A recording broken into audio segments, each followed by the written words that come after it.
खबर देखने से पहले इस चैनल को सब्सक्राइब करें।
बहुत अच्छा।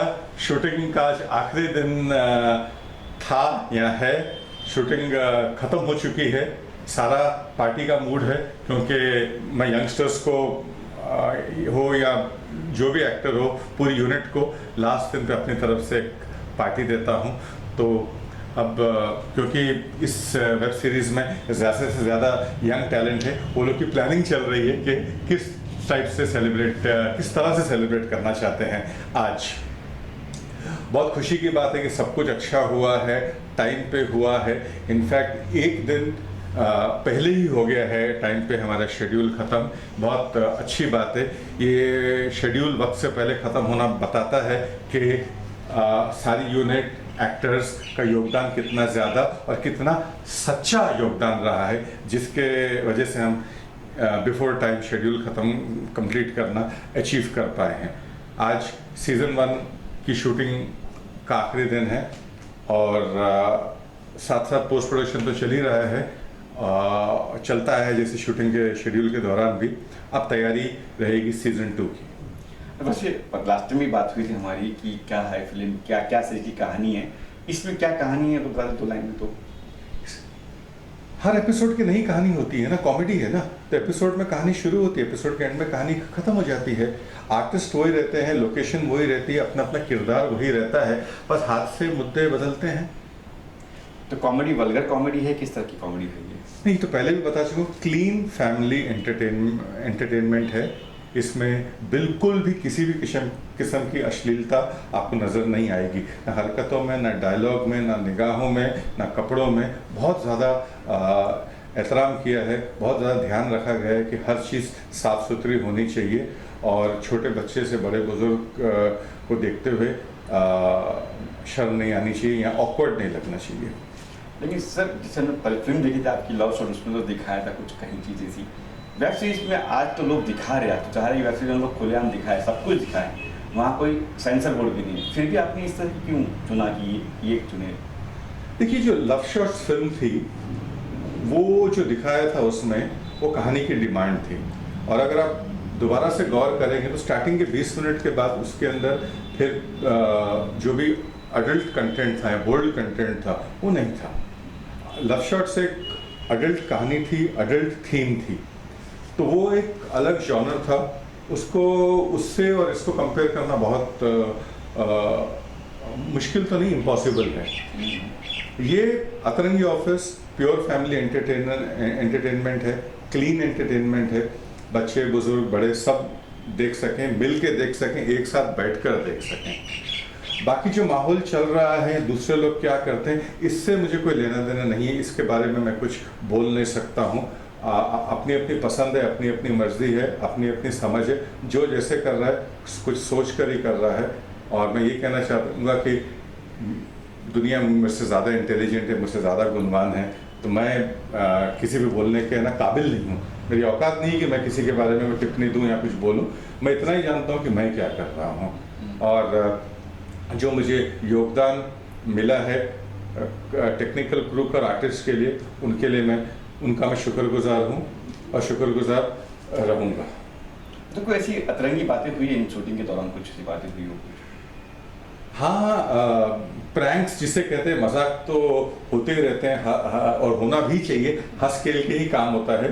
एक बार मैंने है ना हमारे डीओपी साहब को कॉन्फिडेंस में लेके ये बात सेट पे फैला दी थी कि किसी वजह से मैं नहीं आ पा रहा हूँ, तो मैं लेट हो जाऊँगा आने में, तो ताकि टाइम वेस्ट ना हो तो मैं फ़ोन पे डायरेक्ट कर दूँगा।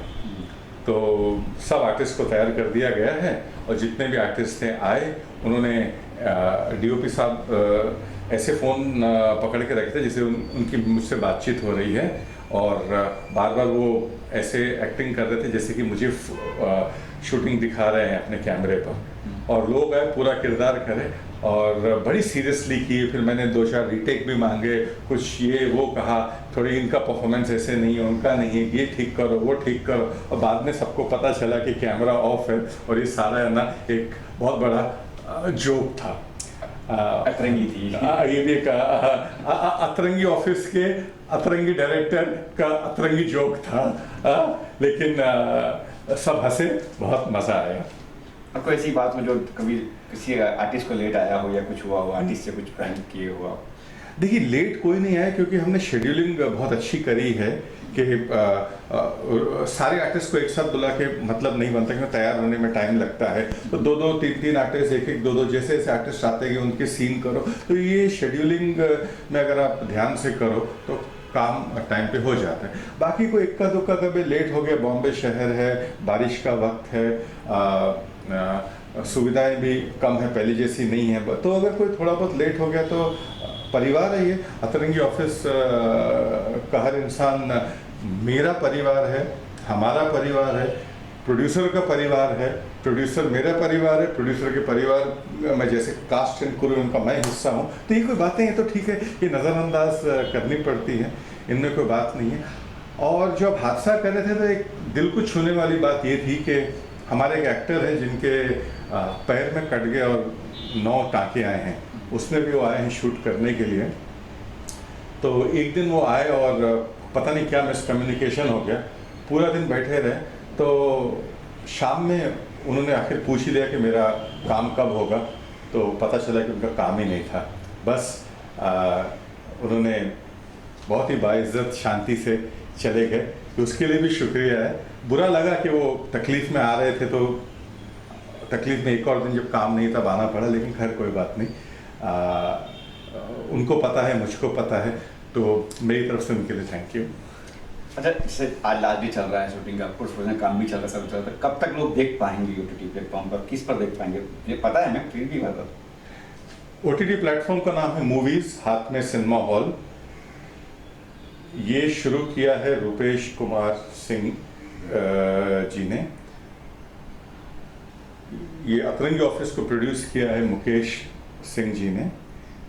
मैं पृथ्वीराज ओबरॉय इसको लिख रहा हूँ और डायरेक्ट कर रहा हूँ। देखिए 1.5 महीने के अंदर, तो मेरे ख्याल से 2 महीने के अंदर आ जाना चाहिए, कोशिश करेंगे इससे पहले भी आ जाए, बट रिलीज़ के एग्जैक्ट क्या प्लान्स हैं मैंने रुपेश जी या मुकेश जी से भी बात नहीं करी हैं। दोनों छोटे भाई जैसे हैं, क्या उनसे पूछूं मैं, उनके जो प्लान होगा। मैं ज़्यादा क्रिएटिविटी में और क्रिएटिव कामों में गुजार रहता हूँ, मसरूफ़ रहता हूँ, तो एक्चुअली नहीं पूछा है। लेकिन किसी किस्म से डिले होने का कोई कारण या कोई इनकी मंशा नज़र नहीं आती है, फटाफट हो जाना चाहिए, क्योंकि अगले 60 से 75 दिन में दूसरा सीज़न भी रिलीज़ करना है, जो ऑलरेडी लिखना शुरू कर दिया है मैंने। चलिए, एक फिल्म लिखी है और मैं उसका क्रिएटिव डायरेक्टर भी हूँ, वो पोस्ट प्रोडक्शन में है, मेरे ख्याल से वो एक 20 दिन में रिलीज़ हो जानी चाहिए, वो भी OTT प्लेटफॉर्म के लिए है। 2 और वेब सीरीज़ लिख रहा हूँ और डायरेक्ट कर रहा हूँ, और इसके बाद एक और फिल्म है मेरी हार्ट ब्रेक, जो मैं लिख रहा हूँ, डायरेक्ट कर रहा हूँ। आई डोंट नो कि मैं खुद तो इसको प्रोड्यूस करेगा मेरा बैनर, या बाहर के किसी प्रोड्यूसर के साथ जुड़ जाएंगे। बाकी जो भी बातें ऊपर नीचे चल रही है, लेकिन दिखने में तो ये सब पहले आएगा। जो सीनियर आर्टिस्ट हैं, इनको मैं कई सालों से जानता हूँ, और ये बहुत मुझे प्यार और इज़्ज़त देते हैं, तो सबसे पहले इनको बहुत बहुत धन्यवाद। जो यंग टैलेंट है, इन्होंने जिस तरीके से अपने आप को इस प्रोजेक्ट पे समर्पण किया है और मुझ पर भरोसा किया है, इसके लिए सबको मेरा अनेक अनेक धन्यवाद और शुभकामनाएं तो है ही हैं, लेकिन नाम लिए बगैर एक एक को तहे दिल से मैं थैंक यू बोलना चाहूँगा। बाकी जो हमारी टेक्निकल टीम है, खासकर डीओपी साहब जिन्हें हम प्यार से नसीम भाई कहते हैं, और बहुत ही पेशेंट, शांत, सब्र वाले, श्रद्धा और सुबुरी वाले जो हमारे प्रोड्यूसर हैं मुकेश सिंह जी, इनको कोटि कोटि प्रणाम। ये बहुत ही मतलब है ना, इतने बड़े सपोर्ट है एक काम करने वाली टीम के लिए। ये सही मानों में एक लीडर है, तो इन सबको मेरा थैंक यू। बाकी जो क्रू रही है उनको भी बहुत बहुत थैंक यू, क्योंकि उन्होंने समझ के काम किया, हमारी मजबूरियों को समझा, वक्त को समझा, लॉकडाउन को समझा, हालात को समझा, और फिर भी उन्होंने अपना बेस्ट दिया। तो इन सबको, कास्ट एंड क्रू, टैलेंट, सबको एक बार थैंक यू बोलते हुए मैं आपसे इजाज़त लेना चाहता हूँ। Thank you everybody, I love you all, thank you everybody. Global advertiser for innovative outdoor solutions. Global as a company, it has never compromised on its service quality and commitment.